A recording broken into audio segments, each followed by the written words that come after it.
Do not post yourself without hijab, even if you're not wearing hijab in real life. Before you go scream at me in the comment section, look at the first thing that comes up when you search my name. Even if you think, oh, I'm not gonna wear it for such a long time, no. Don't. People will try to find those and dig it up. You never know what's gonna happen in the future. Maybe you might blow up in like 5 months and then everyone's gonna save your videos and like have that upper hand on you. You never know. Okay, so do you understand who she's talking to? My understanding is, based on what she's saying, is she's talking about two women who are already Muslim but have not yet decided to put on the hijab, but are planning to at some point make that commitment.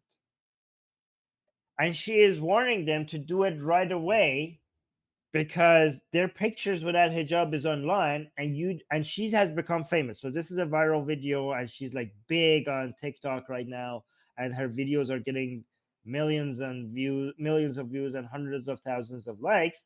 And she's telling people that when people search my name right now, my picture, oh, like, think about it. Oh my God, the tragedy here, the humanity, like, this is such a like, she's like trying to scare you. One day you might blow up as much as I, like, not in that Allah Akbar blow up kind of way, but in like a social media kind of way. One day you might blow up as much as I did, and when people search your names, your pictures without the hijab are the first thing that will show up, and they will see you without the hijab. So make the commitment earlier. So, like, with that context, let's actually listen to it again to see if you have the same understanding as I had or not. Because she cannot be. She's talking to women who are not wearing the hijab, but she cannot be talking to women who are not wearing the hijab, who are not Muslims, because they are not considering ever wearing the hijab. So let me also give you another explanation. In Islam, once you become a Muslim, or if you're a Muslim, if you are sinning, if you're not doing Islam properly, you could still be okay. Because as long as at some point you commit to following Islam more properly and do tawbah, meaning like repenting for your sinful ways before, all your sins before will be forgiven. So that's why a lot of Muslims are saying, a lot of new Muslims, or a lot of people who are still Muslim but are not living Islamic lives, they say, like, you know what, I know this is wrong, but I'm easing into it. I know I shouldn't be drinking alcohol. I know I shouldn't be going to parties. I know I should be wearing the hijab, but I am easing my way into it. And once I do it, because I will repent that I'd lived a sinful life before, I'm not going to pay the price for it in hell. I'm not going to get burned for it because I repented and I'm good now. It's going to be clean, right? So usually the reaction by Muslims to some other Muslims who are saying, like, no, just do it right now, is that you could die. That's what they say. They're like, you don't know when you're gonna die. Like, you're like drinking alcohol or not wearing the hijab or having sex, and like, it's okay. One day I will stop doing this and I will repent, and Allah will forgive me because I repented. But the problem with that is you could just like get hit by a bus tomorrow. You don't know. And and that's why a lot of Muslims like share stories of somebody dying unexpectedly, like something falling on their head, and like, oh my God, they have to pay for their sins, right? So they scare you with that. They like, you could die like any second. Nobody knows. Only Allahu alam. Only Allah knows when somebody is gonna die. So start living Islamically this very second. Don't leave it off for tomorrow. So that's the main way that people say that. But apparently the new way is like, guys, if you're without hijab on social media, even when you have the hijab, now people are going to see you without hijab even after. So that's what she's saying here. So let's listen to it one more time. Do not post yourself without hijab, even if you're not wearing hijab in real life. Before you go scream at me in the comment section, look at the first thing that comes up when you search my name. Even if you think, oh, I'm not gonna wear it for such a long time, no. Don't. People will try to find those and dig it up. You never know what's gonna happen in the future. Maybe you might blow up in like 5 months and then everyone's gonna save your videos and like have that upper hand on you. You never know. Don't worry, you're not gonna blow up. That's a very rare thing. Hold on. Do not post yourself without hijab, even. So yeah, so okay, so she's actually saying if you're not wearing hijab right now, just don't post pictures of it. Okay, so that's what she's saying.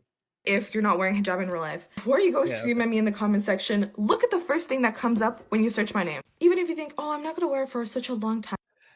Okay, so so she's not saying do it right away. She's saying even if you're taking your time to eventually wear the hijab, at least don't post your pictures without the hijab right now, right? So maybe like, for example, you still don't have the hijab, you're walking in the streets without the hijab, but at least have it on social media.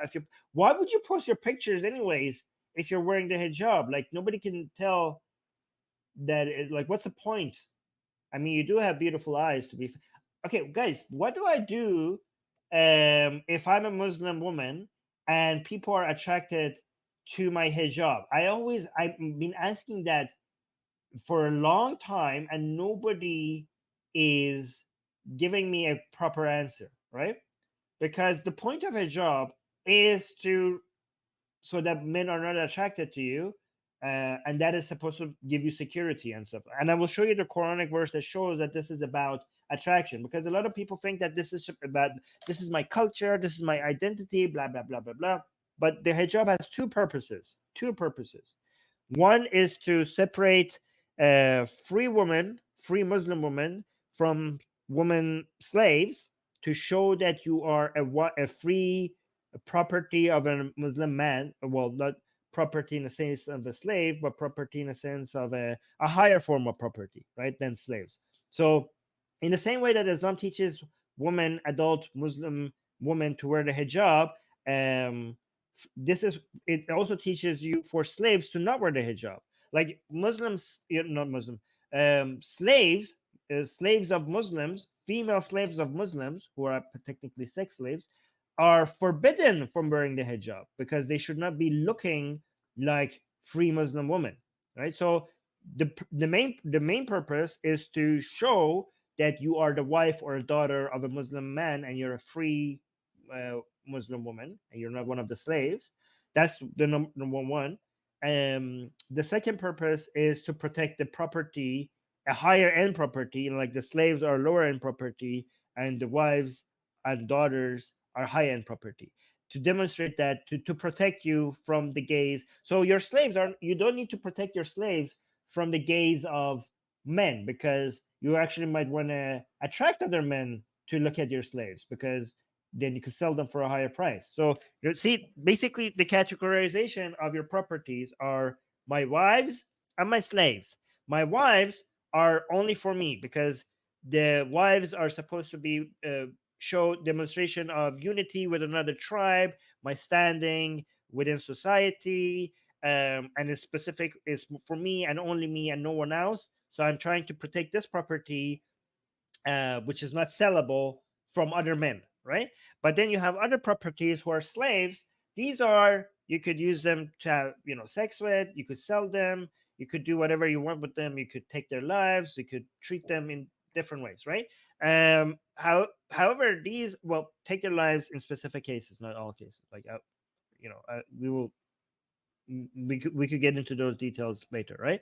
But because these are sellable, you do not need to protect them from other men's gaze. In fact, you shouldn't be, because you're not you don't even want them specifically for you. If you want them only for you, you would free them and then you would marry them. That's how it works. Actually, you don't even need to free them to marry them. Never mind. And we're getting into so much detail, right? So that's the purpose of hijab, and to show you that I'm correct about all of these purposes, I don't even need to bring up hadith. I could just show you Quranic verses, right? So let's go to the Quranic verse and show you what the purpose of hijab is. Okay, so no, not this one. This one? Yes. All right, so let's go through this. This is a big verse. This is Quran chapter 24, verse 31. So this is a very interesting Quranic verse. So bear with me. You're not going to get disappointed. It says, and tell the believing woman to reduce some of their gaze, some of their vision. And again, the sum is in brackets. But let's see what does it mean. looking only at what is lawful and averting their eyes from what is unlawful. So basically means don't look at, it's telling women to don't look at sexy men, right? So do not look at sexy men, do not get horny, telling women do not make yourself horny by looking at sexy men. So that's the first part of the verse. And then it says, chat, and guard their private parts and not expose their adornment. So let's see what this means. Both natural beauty, such as hair or body shape, and that with which a woman beautifies herself of clothing, jewelry, etc. Right. So the first part of the verse is telling women not to look at sexy men or women if they find women sexy, and also to guard to hide their body, their or jewelry or clothes. Basically, do not expose anything that is appealing. You know, their shape of their body, their boobs, their private parts, or their jewelry or their sexy clothes that they're wearing. Hide all of that, except that which is which necessarily appears thereof. So, what does this mean? So the parts that you could show is the outer garments, or whatever might appear out of necessity, such as parts of the face or the hand. So your face can show, your hands can show, or anything of the like your clothes. If you have tight clothes, that tight clothes should not show, but the garment on top of it, for example, can show because it doesn't show the shape of your body.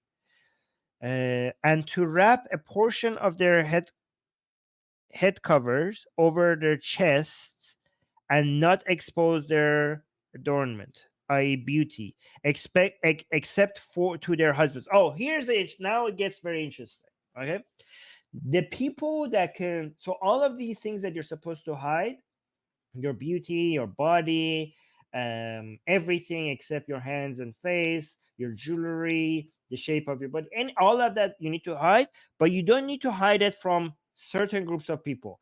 And that is going to be very telling. Who are the people that you do not need to hide all of this from? Right? Number one, your husbands. So if you're a woman, you could go without a hijab in front of your husband, obviously, your father, their husband's fathers. Okay, that's, I don't know why your husband's father can see you without hijab, apparently. Their sons. So I'm thinking this is talking about, oh no, yeah, your own sons. Like, so you as a mother could be without hijab in front of your adult son. Their husband's sons.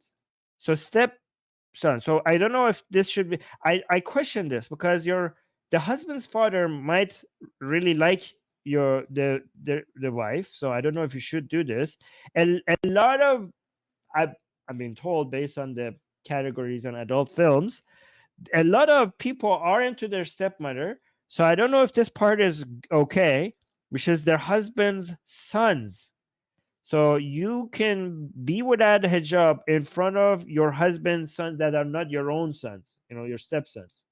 So I don't know. I question that. This is like, you should not allow that if you were being very Islamic. So I think Quran could not, the whoever wrote the Quran could not imagine people being into their stepmother. But again, go look at the category. It does exist. They're brothers, so you do not have to wear the hijab in front of your brother. Their brothers' sons. Okay, so you could see your auntie with that their hijab. Their sister's sons, their women. So this part is interesting. Their woman. It doesn't say woman. It says their woman. Why do you think it doesn't say woman and it says their woman? I actually went and looked this up. It's actually quite strange. Let me see if I could bring up the reason for that.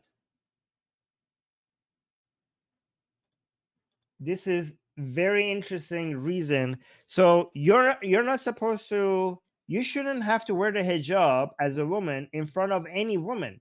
I always assumed that you could, it's okay for women to be without hijab in front of all women. But here it doesn't say all woman, it just says their woman. Anybody has any theories for why it says their woman? Because I went and looked this up, and it's actually quite interesting based on the most famous sources of hadith. I want to see if anybody guesses this.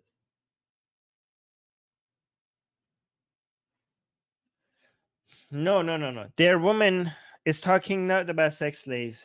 It's not talking about sex slaves. It should be saying that women could be allowed to show their private parts or their hair or body in front of all women. But it says their woman, a specific kind of woman. So when it says their woman, it means not all women. So which woman should you be covering yourself in front of? If you're a Muslim woman, apparently you should be wearing the hijab even in front of women. No, so I think nobody. No. I looked this up in the hadith, and this is the explanation that I got. So their woman here means Muslim woman. Isn't that interesting? So why is it say Muslim woman? Meaning that your own woman, like Muslim that belong to the Ummah, to the Muslim community. Meaning that you should be wearing hijab. If this tafsir that I'm reading is correct, it means that Muslim women should continue wearing their hijab in front of non-Muslim women. And based on this commentary that I read, this is the explanation. And this is based on Ibn Kathir, which explains that their woman refers specifically to Muslim women and advises caution around non-Muslim women to prevent any potential breach of privacy. Basically, what this means is that Muslim women are advised to maintain their hijab and modesty in front of non-Muslim women. The rationale is to prevent non-Muslim women from describing the Muslim woman's physical appearance to non-Muslim men, potentially compromising their modesty and privacy. Did you guys know this? This is interesting. Did you guys ever hear about this? This is according to Ibn Kathir, which is what the main source of Islamic tafsir, commentary on the Quran. So that's why it says their woman, meaning Muslim woman, and not woman in general. This is crazy. All right, and then it continues and it says that which their right hand possesses. Oh, this is the slave part. Okay. So women, so we're going through the list of people that you don't need to wear hijab in front of. And this, what is this? That which their right hand possesses means slaves. So you are not required to wear the hijab in front of your slaves, both male and female.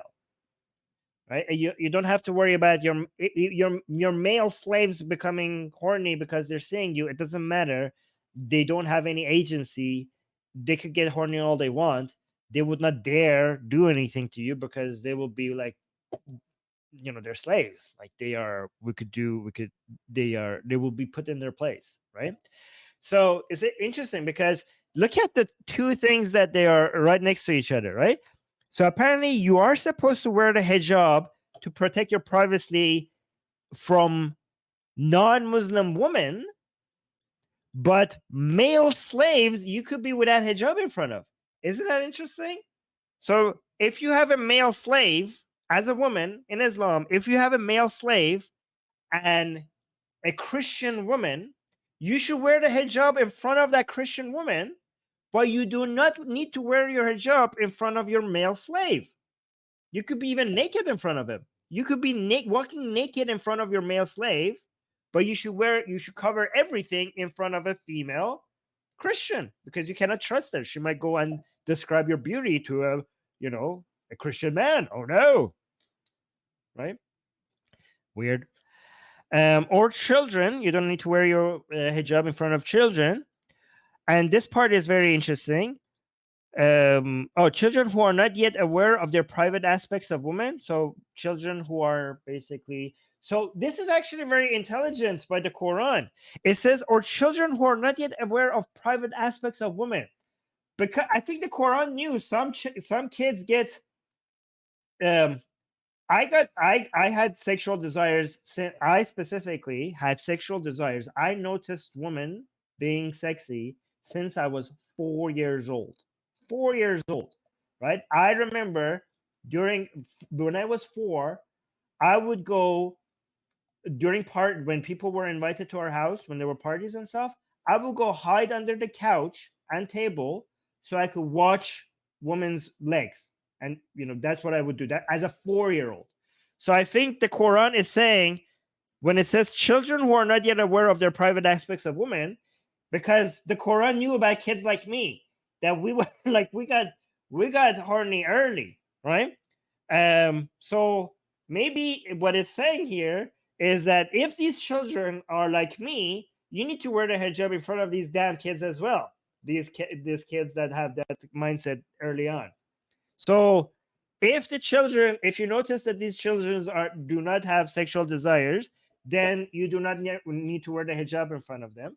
But if one of these kids is like Armin, then wear your hijab in front of them as well, right? So some kids are you just happen to get there earlier than others, right?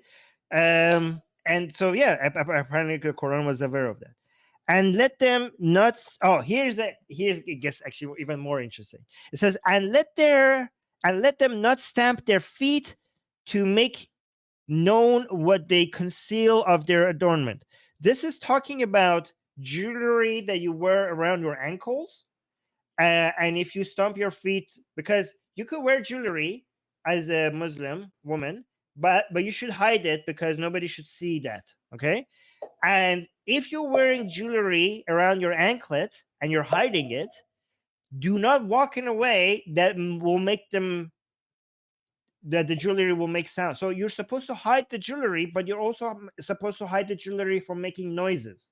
Because if you stomp your feet too hard, then the men could hear the sound of your anklets, and that could make them horny.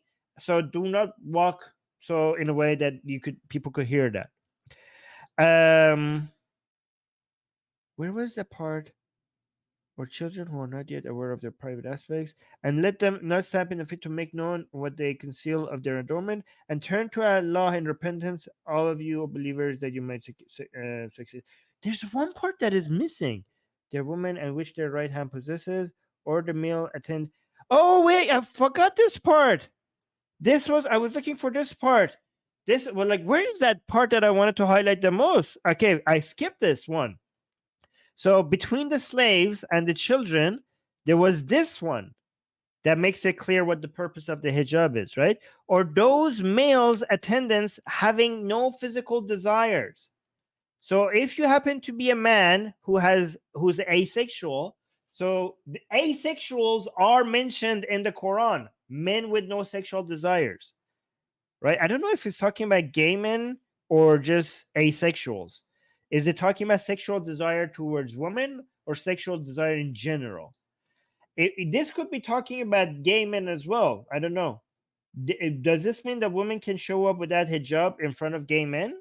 Let me know. So, but there's a footnote for number 4, which says, referring to abnormal condition in which a man is devoid of sexual feeling. So, based on this these footnotes come from the tafsir. So based on this footnote, it's talking about asexuals. So if you happen to notice a man for being asexual, you do not have to wear the hijab in front of him either. Also, this refers to, unfortunately, this led to a lot of men being castrated. Okay, especially during the Ottoman Empire. The Ottoman Muslims, they needed guards for their harems to protect the wives of the sultan, and these men their balls were chopped off so that they become men with no physical desire, so they could be around women. A lot of men were like, I think this is the verse that I don't know. Yeah, actually they're slaves, so you don't need to chop off their balls. That was mostly a security reason, I think. But yeah, a lot of men lost their balls because of verses like this. Anyways, this is interesting. Have you guys ever seen this verse? Has this verse been analyzed like this ever for you guys before? Did you learn anything? Let me know if you learn anything from these streams, because I do read your comments in after the show, and I always like to see people who say that, oh, this was interesting, or I learned something. Gives me a lot of energy when I notice when people say that they learned something from the show.